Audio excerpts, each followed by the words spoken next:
বেচা কিনা মোটামুটি ভাইয়া, এখন মনে করেন যে আস্তে আস্তে লোকজন নামতেছে, 2-1টা করে নিতেছে, কারণ কারোর বাসায় জায়গা আছে, কারোর নাই।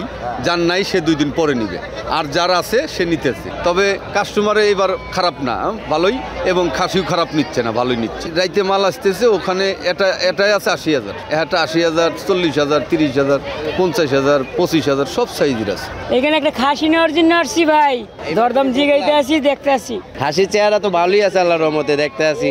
আজকে 10-12টা বেচছি, কাস্টমার কম তো, কয়েকদিন বৃষ্টির কারণে কাস্টমারটা কম আসতেছে। আশা করি আসবে। আমার দোকানে সর্বোচ্চ মনে করেন আপনার 1 লাখ টাকার উপরে খাসি আছে, 1 লাখ টাকার দামের খাসি আছে। ওয়ালটন টেলিভিশন মাত্র 25,490 টাকায় পাচ্ছেন গুগল টিভি। আমার দোকানে আর অন্য দোকানে বেশি দামের খাসি আছে।